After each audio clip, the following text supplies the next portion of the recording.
Hi hello welcome to current TV news. మనతో పాటు అమ్మవారి ఉపాసకులు ముళ్ళపూడి సత్యనారాయణమూర్తి గారు ఉన్నారు. సార్ నమస్తే. సార్ నమస్కారం. హరీష్ గారు, ఈ మధ్యన మీరు చూసే ఉండొచ్చు, పవన్ కళ్యాణ్ గారికి విజయ్ గారికి చాలా మంది కంపారిజన్ చేస్తున్నారు. విజయ్ని చూసి పవన్ కళ్యాణ్ నేర్చుకోమని చెప్పి చాలా మంది ఆయన సీఎం అవగానే కొంతమంది సూచనలు ఇస్తున్నారు. గతంలోనేమో పవన్ కళ్యాణ్ గారిని చూసి విజయ్ గారు నేర్చుకోవాలని చెప్పి చాలా మాట్లాడారు. ఇప్పుడు ఆయన సింగిల్ గా సీఎం అయిపోయారు, ఇప్పుడు ఈయన డిప్యూటీ సీఎం గానే మిగిలిపోతారు అనేటువంటి మాటలు రాజకీయంగా కావచ్చు బయట కూడా చాలా మంది మాట్లాడుతున్నటువంటి పరిస్థితి ఉంది. అసలు పవన్ కళ్యాణ్ గారికి సీఎం అయ్యేటువంటి యోగ్యత ఉందా లేదా, ఎలా ఉండబోతుంది అంటారు? ఇప్పుడు మన విజయ్ సీఎం అవుతాడా అవలేదా అని ఇదే ఇంటర్వ్యూలో మీరు నన్ను క్వశ్చన్ అడిగారు. అయ్యా అని చెప్పేసి మీరు ముందే చెప్పేశారు అన్నాను. మరి మన పవన్ కళ్యాణ్ గారు ఇప్పుడు ఈ డిప్యూటీ సీఎంలు ఈ చిన్న చిన్న పోస్టులు కాదు, అసలు స్టేట్ గవర్నమెంట్లో ఉండడు ఆయన. మళ్ళీ సెంట్రల్ గవర్నమెంట్లో చిన్న చిన్న మినిస్టర్ పోస్టులు, సహాయ మంత్రులు ఇవన్నీ ఉండవు. ఆయన ఏ రేంజ్కి వెళ్ళిపోతాడో చెప్తే అందరూ కుర్చీల్లో కూర్చోవాలి, ప్రేక్షకులందరూ ఏదో ఒకటి పట్టుకొని కూర్చోవాలి, అది పడిపోతారు కింద. అటువంటి పోస్ట్కి వెళ్తాడు. అదే పోస్ట్ చెప్దాము. ముందుగా మనం ఏంటంటే ఫస్ట్ పోలికలు అనేటటువంటివి కాంటెంపరీస్కి పోల్చడం సామాన్యం. ఒక స్టూడెంట్ ఎప్పుడైతే 100 మార్క్స్ అరే ఆడికి 99 వచ్చింది, నీకేంటి తక్కువ వచ్చినాయి అని ఇలా ఇంట్లో ఎలా అయితే పోలుస్తారో ఆ విధంగా అలా పోల్చుకుంటూ ఇప్పుడు ఈ రాజకీయాల్లో పోల్చడం అలా కాదు. ఎగ్జాంపుల్ చెప్పగలను నేను. ఇప్పుడు ఒకే క్లాస్మేట్స్ ఇద్దరు కష్టపడి చదివారంటే ఇద్దరు కలెక్టర్స్ అవ్వచ్చు, ఇద్దరు ఎమ్మెల్యేలు అవ్వచ్చు, చదవక్కర్లేదు అనుకోండి పోటీ పడి. కానీ ఇద్దరు మినిస్టర్లు ఎక్కడో రేర్గా అవుతారు. ఇద్దరు క్లాస్మేట్స్, ఒకే క్లాస్మేట్స్ ఇద్దరు కూడా సీఎంలు అవ్వడం చరిత్రలో అసంభవం. అవి తీరారు. ఎక్కడ అంటే Jayalalitha and senior NT Rama Rao. వాళ్ళిద్దరూ కూడా క్లాస్మేట్స్ అంటే సినిమా రంగంలో చేశారు. వాళ్ళిద్దరూ చేసిన తర్వాత క్లాస్మేట్స్ లాగా చేశారు. చేసిన తర్వాత వాళ్ళు ఇక్కడ ఆంధ్రాకి ఈయన సీనియర్ ఎన్టీఆర్ గారు మరి సీఎం అయినప్పుడు తమిళనాడులో సీఎం అక్కడ అయింది. అలాగే ఇక్కడ పోలికలు అలా పోల్చాల. పవన్ కళ్యాణ్ గారు ఏకంగా సెంట్రల్ లెవెల్లో ప్రధానమంత్రి స్థాయిలో అయ్యేటటువంటి పుష్కలమైనటువంటి అవకాశాలు ఉన్నాయి.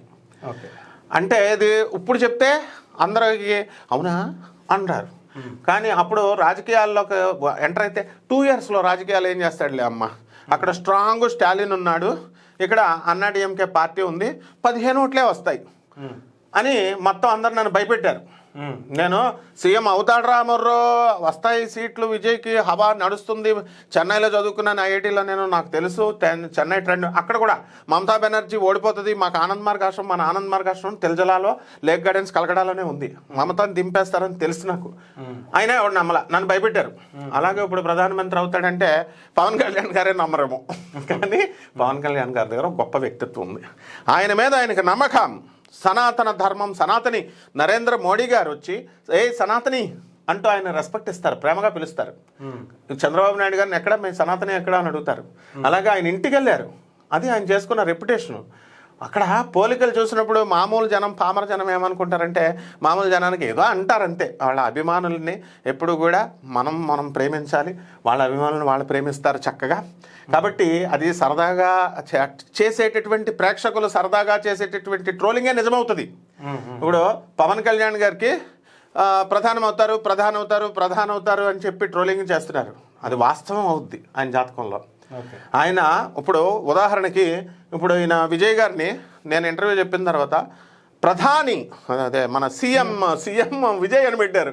నేను మర్చిపోయింది, నాకు ఏంటి బాబు ఏంటి సీఎం అవడం, సీఎం తర్వాత మన త్రిషాకి ఒక మినిస్టర్ పోస్ట్ వస్తుంది అని అంటే ఖచ్చితంగా ఆమె జాతకం చూశాను. నేను జాతకం చూస్తే ఖచ్చితంగా కుజుడు రవి ఇద్దరు వెరీ స్ట్రాంగ్గా మేషరాశిలో రాజ్యస్థితిలో ఉన్నారు. ఆమెకి చూసి ఓహో అయితే అవుతుందన్నమాట అని చెప్పి ఇప్పుడు చూడండి, కావాల్సి ఛాలెంజ్ చేస్తున్నాను. ఇప్పుడు ఈ 5 years టైంలో త్రిష ఏదో ఒక క్యాబినెట్ మినిస్టర్ పోస్ట్ కొడుతుంది, చేస్తుంది అనమాట. అలాగే మన పవన్ కళ్యాణ్ గారు ఇప్పుడు ప్రస్తుతం ప్రజల యొక్క 21 సీట్లు కొట్టేశారు మొత్తం. అది ప్రజల నుంచి అభిమానం. నెక్స్ట్ వ్యతిరేకత ఎక్కడ లేదు ఆయనకి. నెక్స్ట్ ఇప్పుడు చంద్రబాబు నాయుడు గారు ఉన్నారు, ఆయన సీఎంగా చేసుకుంటున్నారు. లోకేష్ గారు ఉన్నారు, ఓకే పార్టీతో కలగొలుపు చేసుకుంటూ ఇప్పుడు మన పవన్ కళ్యాణ్ గారు వెళ్తున్నారు. ఇప్పుడు ఇంకో ఉదాహరణ కూడా చెప్తాను. జయప్రద గారు మా ఊరే, రాజమండ్రి, మనందరం ఒక సైడ్ వాళ్ళమే కాబట్టి అక్కడ లలితారాణి ఆవిడ అక్కకి మేము అక్క అని చిన్నప్పుడు జయప్రద అక్క అంటూ తిరిగేవాళ్ళం రాజమండ్రిలో. రంగరీజ్పేటలో ఇప్పటికీ ఆమె ఇల్లు ఉంది, లలితారాణి. వాళ్ళ మేనగోడలు నల్ని వీళ్ళంతా కూడా నా స్టూడెంట్స్. సో అక్కడ తెలుగుదేశంలో ఉన్నప్పుడు ఏవో ఇది ఇప్పుడు వంగా గీత గారు కూడా మన పవన్ గారి మీద పోటీ చేసినటువంటి వంగా గీత గారు కూడా అక్క అంటూ నేను నాగపూర్ యూనివర్సిటీలో ఎంఎల్ చదువుతున్నప్పుడు ఆమె నోట్స్ నేను రాసేవాడిని. ఆమెకి 2 ఫ్రెండ్స్ ఉన్నారు, మంగతాయారు కామటావిడ, రంగరీజ్ కోటగుమ్మం సెంటర్లో ఇప్పటికీ ఉంది మోహన్ పబ్లికేషన్స్ దగ్గరే ఇల్లు. ఆమెమో లాయర్ అయింది, ఇప్పుడు గవర్నమెంట్ ప్లేటర్ కూడా అయింది, జీపీ అయింది. ఇంకొకడు రమా చౌదరి అని ఉంది, ఆమె కాకినాడ. వంగా గీతక్క చిన్నప్పుడు రాజమండ్రిలో ఉండి తర్వాత కాకినాడ విశ్వనాథం బాబు గారిని చేసుకున్న తర్వాత అక్కడికి వెళ్ళిపోయింది. అలాగే మాకు ఆ సర్కిల్ అక్క తెలుగుదేశంలో ఉన్న ప్రజారాజ్యంలోకి వెళ్తుందామె. సరే చేసింది అక్క, మళ్ళీ నువ్వు ఎంపీ అవుతావు అక్క అంటే వాళ్ళ అబ్బాయి సివిల్ ఇంజనీరింగ్ చేశాడు, వంగకి తక్కది. అలా ఆ రాజకీయ ప్రస్థానంలో మనం చెప్పినట్టుగానే వెళ్తారు వాళ్ళు, వాళ్ళ క్రెడిబిలిటీ అన్నీ చదువుకుందామే. అలాగే జయప్రద అక్క కూడా తెలుగుదేశంలో ఉన్నప్పుడు ఈ పాలిటిక్స్ తట్టుకోలేరు, ఆంధ్ర పాలిటిక్స్ చాలా రాజకీయంగా ఉన్నప్పుడు అక్క మనకి ఎందుకక్క ఇదంతా, నార్త్ ఇండియా పోదాం, North India we don't like this, ఎందుకు ఆంధ్ర అంత పాలిటిక్స్, ఈ కాంగ్రెస్ కొట్టుకోవడం, తెలుగుదేశం అస్తమానం కొట్టుకోవడం అంటే అప్పుడు సమాజ్వాదీ పార్టీకి వెళ్ళిపోయింది. వెళ్ళిన తర్వాత క్లిక్ అయిందా లేదా? అలాగే పవన్ గారు కూడా ఈ యొక్క ఆంధ్ర పాలిటిక్స్ మీద అవసరం లేదు ఆయనకి, సెంట్రల్ లెవెల్కి వెళ్తారు. ఇప్పుడు చిన్న పోస్టులు అండి అయ్యి, కోట్ల ఆయన సీఎం చాలా చిన్న పోస్టు, పవన్ కళ్యాణ్ గారు డిప్యూటీ సీఎం అనేది చాలా చిన్న పోస్టు. ఆయన ఏదో ఆనరబుల్గా గౌరవ సలహాదారుల కింద గౌరవంగా వీళ్ళు ఎలాగైతే ఇస్తారో, ఇప్పుడు పవన్ కళ్యాణ్ గారు కొంతమందికి నామినేటెడ్ పోస్టులు గౌరవ సలహాదారులుగా ఉండండి అడ్వైజర్ అని ఇస్తారు. అలా ఆయన మా ఆంధ్ర ప్రజల మీద ప్రేమతో ఆయన చేస్తున్నాడు తప్ప ఆయన భవిష్యత్తు మీద ఆయనకి స్పష్టమైన అవగాహన ఉంది. ఆయన పిఎం అవుతాడని ఆయనకు తెలుసు.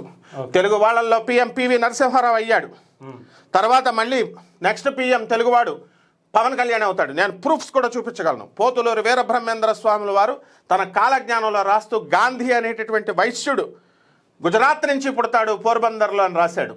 కావలసిన కాదని చెప్పమనండి ఎవరినైనా, పుట్టాడు, చేశాడు, స్వాతంత్ర తీసుకొస్తాడు, బ్రిటిష్ వాళ్ళు తోలుతాడని చెప్పాడు. ఆ తర్వాత మళ్ళీ నరేంద్రుడు పుడతాడు, నరేంద్ర మోడీ, ఆయన చెప్పి సుదీర్ఘ పాలన చేస్తాడు, జరుగుతోంది. పవనుడు పుడతాడు అని చెప్పారు. పోతులూరు వీరబ్రహ్మేంద్ర స్వామి కాలజ్ఞానం మొత్తం ఆ మఠాలే నన్ను సంప్రదిస్తాయి, తాళపత్ర గ్రంథాలన్నీ నేను చూసినోండి కాబట్టి అవన్నీ నాకు తెలుసు. కాబట్టి ఖచ్చితంగా మన పవన్ కళ్యాణ్ గారు ఖచ్చితంగా ఏదో ఒక రోజున, నేను వరల్డ్ నెంబర్ 1 ఆస్ట్రాలజర్ని, నన్ను అడిగారు చాలామంది ఏంటండి గురుగారు అంటే, మా గురుగారు మధుర కృష్ణమూర్తి శాస్త్రి గారు, మేము జ్యోతిష రంగాన్నే శాసించాం రాజమండ్రిలో, ఆయన పేరు తెలియనటువంటి వాళ్ళు లేరు. ఇండియన్ మొత్తం ప్రపంచం అంతా ఇండియన్ ఆస్ట్రాలజికల్ సొసైటీ స్థాపించి దాని అధ్యక్షుడిగా ఉంటూ ఆయన దగ్గరికి నేమాని రామశాస్త్రి గారు కాకినాడ నుంచి, రేలంగి తంగిరాల ప్రభాకర్ పూర్ణయ్య గారు ఫాదర్స్ వాళ్ళందరూ కూడా వచ్చేవాళ్ళు మొత్తం ఎక్కడున్నా. అలాగే world human computer greatest mathematician అయినటువంటి శకుంతలాదేవి, ఆమె లాస్ట్ 10 years మా గురుగారు మధుకృష్ణ శాస్త్రి గారు జ్యోతిష సదస్సులు కండక్ట్ చేస్తుంటే అక్కడికి వచ్చేవారు ఆవిడ. అలాగే బెంగళూరు వెంకట రామన్ మా ఆస్ట్రాలజికల్ మ్యాగజైన్ అని బెంగళూరు నుంచి రన్ చేసే ఆయన వచ్చేవారు జ్యోతిష సదస్సులకి. మేము అనుపమ బెనర్జీ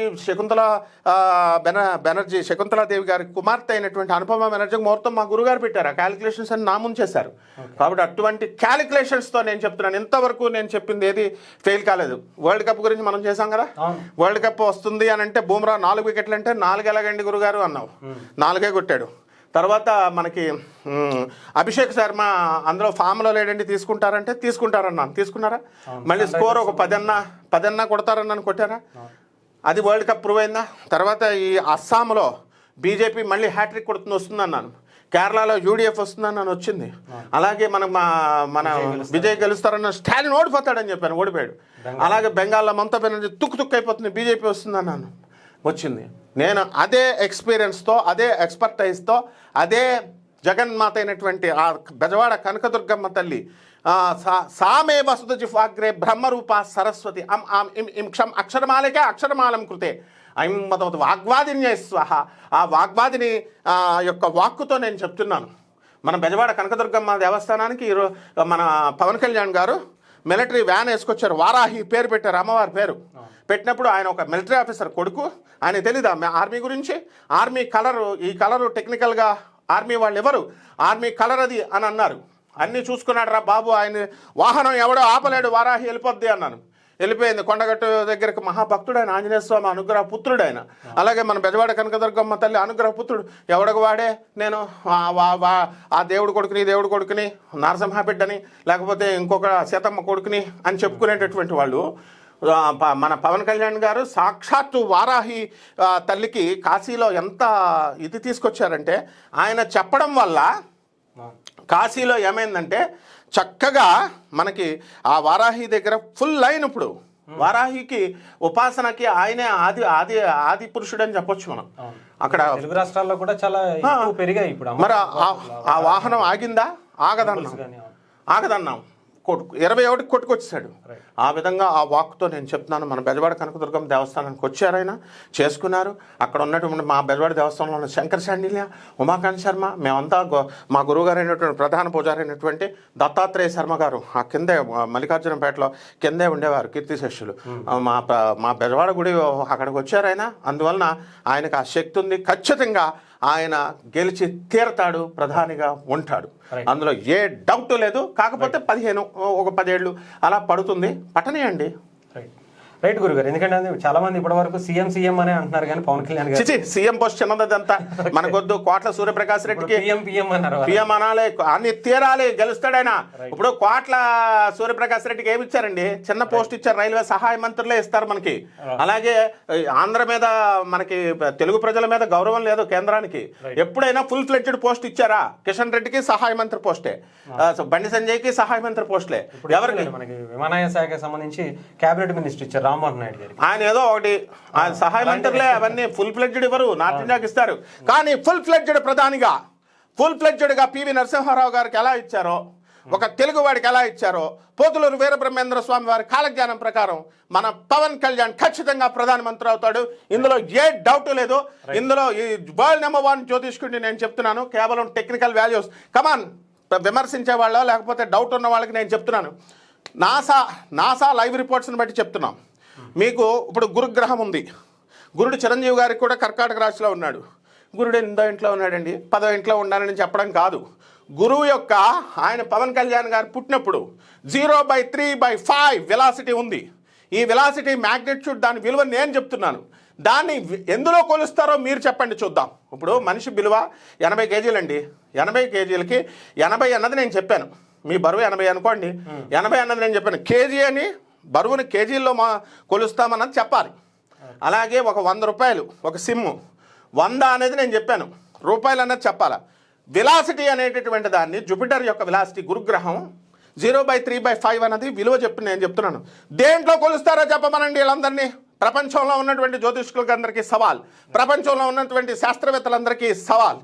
అదే తెలియనప్పుడు ఆయన గెలుస్తాడండి, గెలవడండి అంటే నేను చెప్తాను ఎక్స్ప్లెనేషన్. కాబట్టి అన్ని క్యాలిక్యులేషన్స్ వేసి టెక్నికల్గా ఏదో నోటుకు వచ్చినట్టు నేను చెప్పట్లేదు. He has that fortune, he has that luck, and on one fine day Pawan Kalyan is going to rule. He will rule the great India, the great India. Right గురుగారు. నిజంగా చూడాలి మరి. మీరు చెప్తుంటే మాకైతే కళ్ళకి కనిపిస్తుంది అది జరిగేటువంటి. మీరు ఎందుకంటే ఇప్పుడు దాకా చెప్పినాయి, ఇప్పుడు విజయ్ గారికి కూడా మీరు అంత ఎగ్జాక్ట్గా చెప్తే మేము కూడా నమ్మలేదారు.